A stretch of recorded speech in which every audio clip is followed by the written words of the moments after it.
listen. Now, get in the zone. It's the Stone Zone. Here's Roger Stone. Welcome back into the Stone Zone. Joining me now is a man for whom I have enormous personal respect. Don Brown is a former U.S. federal prosecutor, Navy JAG officer, and Pentagon counsel, but he's also a nationally recognized legal and national security analyst with extensive experience in constitutional law, military law, and geopolitical affairs. If you haven't read his best-selling book, Kangaroo Court, let me strongly recommend it to you. I'm really honored to have you with us today. Don Brown, welcome into the Stone Zone. Honor for me. I appreciate the plug on Kangaroo Court. By the way, I have the personal thank you note that you wrote me when you read the book, and I keep it in my jacket all the time as a personal inspiration. So you're an inspiration to me, too, and I appreciate being here today. Very, very kind of you to join us. So what did you make of the arguments before the Supreme Court here? First, let's kind of set the table. Birthright citizenship is essentially the concept that says that any individual born on U.S. soil is automatically a U.S. citizenship. It's, according to many on the left, guaranteed by the 14th Amendment of the Constitution, which was ratified in 1868.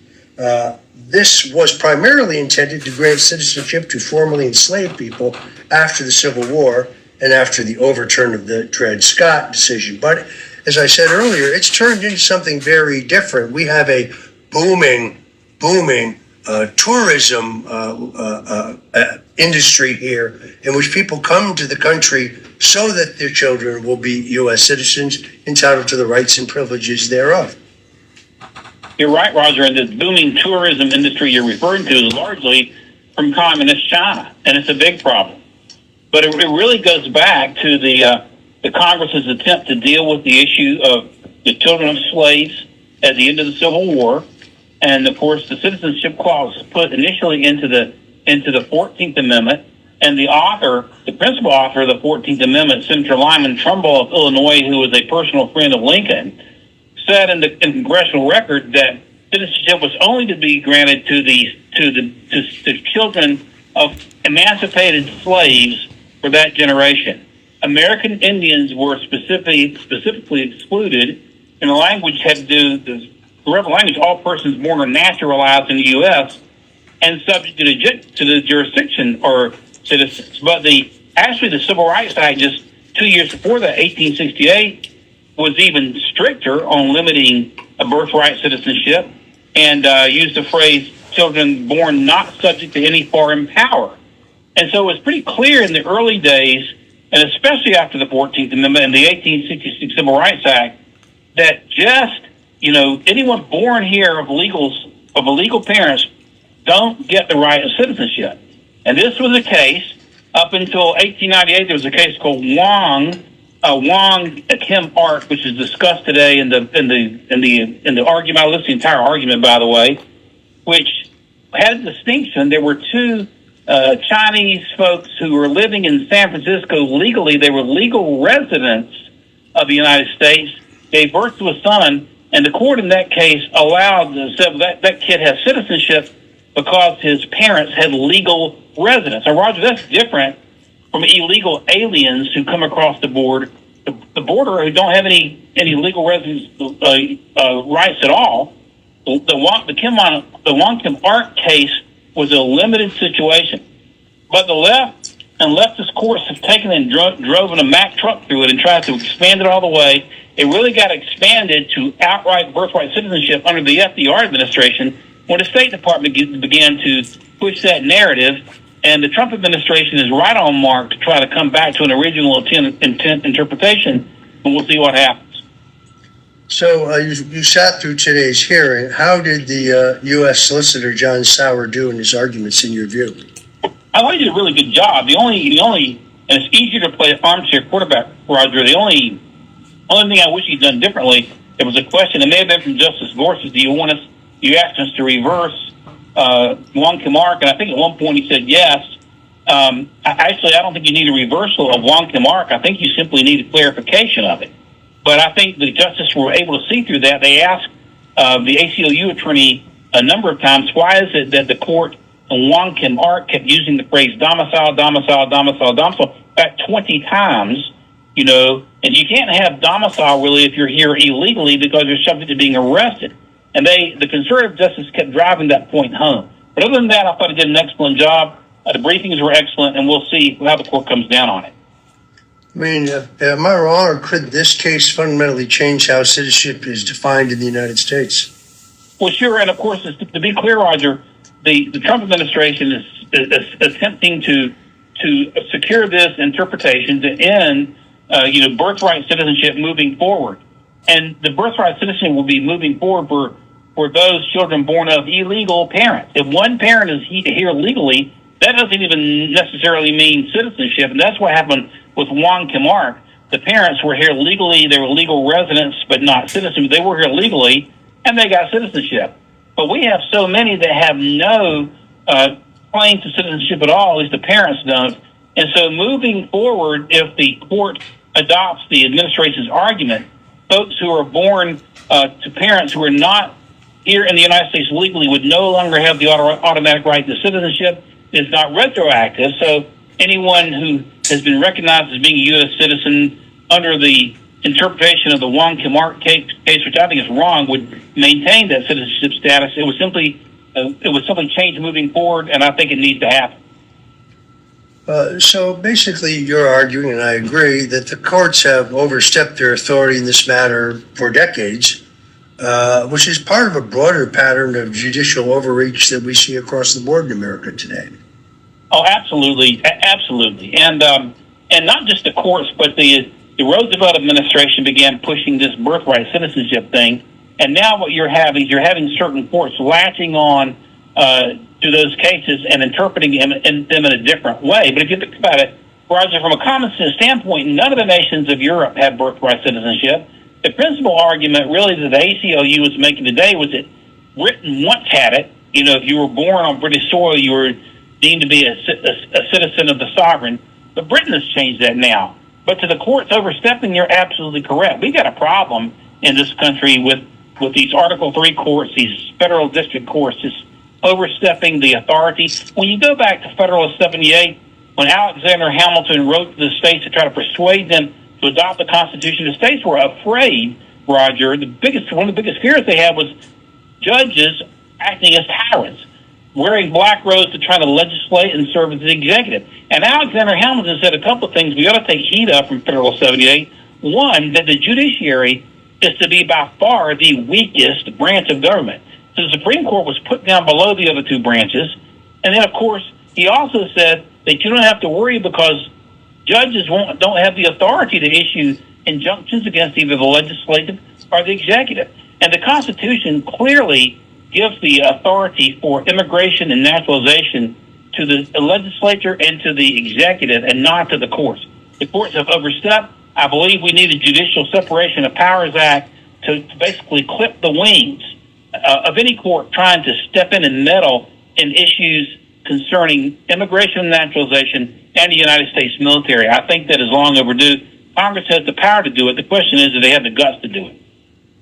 I wondered if you had a view on this decision by a D.C. judge halting the construction of the ballroom that President Trump is building within the White House compound, the White House Executive Office compound in Washington, D.C. Sure, it's a separation of powers issue, Roger. The Constitution divides our government into three branches. The Supreme Court is a branch of government, but the executive has the authority to operate within the agencies under the executive, and that's what this is. And so to have a judge step over and to insert that court into the decision-making of the President of the United States on an executive matter, on an administrative matter, essentially, is judicial overreach and is a violation of the time-honored doctrine of separation of powers. These federal judges, Roger, have got to be brought under control.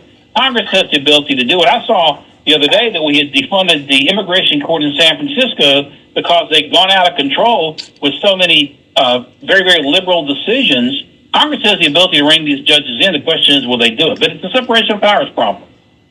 Yeah, this is a long pattern. First, we found some obscure New York-based court that actually rules that the President of the United States doesn't have the authority to negotiate a tariff agreement with another country. I mean, where do they come up with this stuff? It is really quite extraordinary. The president seems to have won more than his share of these cases before the Supreme Court, but it is clearly that they're running a game of judicial tyranny. They lost the election. The No Kings rally is kind of amusing. Let me get this straight. The party who nominated Kamala Harris, who didn't receive a single vote from not a single primary voter or caucus voter or delegate, she was just anointed. That party is calling Donald Trump, who won an election with a record number of votes, a king. The whole thing seems upside down to me. It is. The Democrats, they call you what they are. So they disagree with you politically, they call you a racist. You know, they are the party of tyranny themselves. They say that you are a king. If Donald Trump left the White House, after the 2020 election, even though he won the election, in my view, and I've delved very deeply into that, if he were a king and a tyrant, he would have stayed in the White House and called it the National Guard. But don't let the facts get in the way. And I want to know, Roger, with regard to these No Kings protests, who is behind the funding of all this? I mean, it's analogous to what we saw with all the George Floyd riots, and all of a sudden brickbats show up. Now, we haven't seen brickbats so much, but somebody's paying for the signs and somebody's coordinating it. Who's behind it and what's their objective? I think the people have a right to know. Actually, I did a little research on this. There are over 300 NGOs that were involved in the funding of the No Kings operation. So the idea that this was some indigenous grassroots uprising, if you looked at them, the average age of the protesters was about 80. A lot of them had pink hair. But it is very clear that this was AstroTurf. Sure, we know. And I think I'm really very hopeful that J.D. Vance and the Secretary of the Treasury, Scott Bessent, who I think is really among the president's very best appointees, will get to the bottom of U.S. taxpayer financing of these completely political, non-government organizations who they always have very highfalutin and democratic-sounding names, but they're very rarely committed to the goals stated in their title. How much of our money is going to subsidize people who are calling for violence against the United States? We had a demonstrator in San Francisco, I believe it was, or to take it back, Los Angeles, who spray painted, "Kill your local ICE agent" on a federal building. Who paid for that? Who's paying for the flatbed trucks? Who's paying for the buses? Who's paying for the pallets of bricks? Who's paying for the lawyers who immediately show to bail out the very few people who get arrested? I really think it is essential the administration get to the bottom of that. This is not how the American taxpayers want their money spent. Oh, there should be an aggressive investigation. Elon Musk made the comment, or words to this effect, that many of these NGOs basically are set out just to funnel federal tax dollars, our tax dollars, into leftist organizations. We had a decision, or a sentencing decision, come down from Minnesota yesterday in connection with this Somali, food fraud case, where you have an umbrella NGO taking money from the Department of Agriculture, and of the 79 defendants under that umbrella organization, 72 were Somali, and they're billing the federal government for meals and for catering services where there's no caterer, and they're just pocketing it all. When we come back, I'm going to ask Don Brown about the executive order President Trump signed today in an effort to tighten the controls on mail-in ballots, a system long used by Democrats to cheat through ballot harvesting. You're listening to the Stone Zone. I'm talking to my friend Don Brown, and we'll be right back. This is the Stone Zone with Roger Stone. He likes politics and he's a professional at the highest level. Roger Stone. Where's Roger?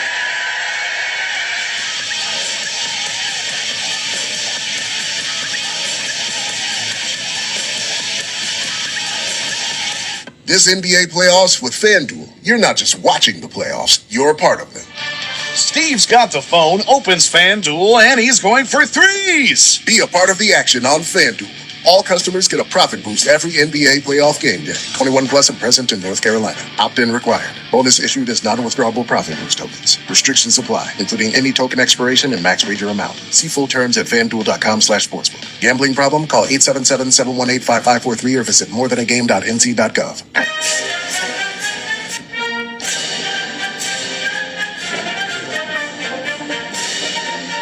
This is the Stone Zone with Roger Stone. Roger Stone, who's a one of the smartest political minds. Roger Stone was persecuted. People forget he's actually a brilliant political analyst. Now, get in the zone. It's the Stone Zone. Here's Roger Stone. And we're back in the Stone Zone. We're talking to Don Brown, former U.S. federal prosecutor, Navy JAG officer, and Pentagon counsel. He's a nationally recognized legal and national security analyst with extensive experience in constitutional law, military law, and geopolitical affairs. Don, you've done a lot of research and a lot of talking and writing about election integrity. Today, the president took decisive action to restore confidence in elections, signing a new executive order aimed at tightening controls on mail-in balloting, a system that I think has long been used to cheat the vote through ballot harvesting. Speaking from the Oval Office, the president emphasized a core principle, saying, if you don't have honest elections, you can't have a nation. The order reflects the president's ongoing commitment to election integrity, a central issue that remained in the forefront of the MAGA movement since the famous election steal of 2020. Now, under this law, the Department of Homeland Security will compile a verified list of U.S. citizens eligible to vote in each state. Only individuals on the list will be permitted to cast absentee ballots, ensuring that ballots are tied directly to confirmed citizens. And additionally, ballots would also feature secure envelopes with traceable barcodes. My question, Don, is since the election laws are generally done by the states, does the president have the authority under federal law to mandate this across the country? Well, I believe so, and I'll tell you why. First, you're correct. The Constitution contemplates that the states run their own elections at Article 1. But then we get into the issue of mail-in ballots. And mail-in ballots, in my opinion, have been one of the ripest, cancers for voter fraud. I have a friend of mine in Oregon, a Republican, who said, well, mail-in's easy. You just drop it in the mail. And I said, Chip, how many times have Republicans won since you guys in Oregon started that? But that's beside the point. The point here is when the Democrats began to push the concept of mail-in ballots, what method did they use for the mail-ins? They used the United States Post Office. Democrats brought the federal government into local and congressional and federal elections by using the post office as the means for delivering mail-in votes and collecting them. Who is the commander-in-chief and who is the head of the executive branch? The post office is under the executive branch. The president of the United States has full authority to issue executive orders to agencies operating in the executive branch, and therefore can and has signed an executive order to try to curtail the fraudulent voting. So the Democrats are going to come attack this, trying to use the argument that you suggested it should be vested with the states. But this is an executive order to a federal agency of the United States government, which doesn't violate anybody's constitutional rights. It's not an unconstitutional order. What is unconstitutional about ensuring that only American citizens vote? So I think the president is on solid legal ground here, and I think this is where you're going to see the issue break down. But understand, when I say breakdown, I mean this is where the line of demarcation is going to be between left and right when we get into the courts. But what I told some of the folks on Newsmax today, I was discussing this earlier in another interview.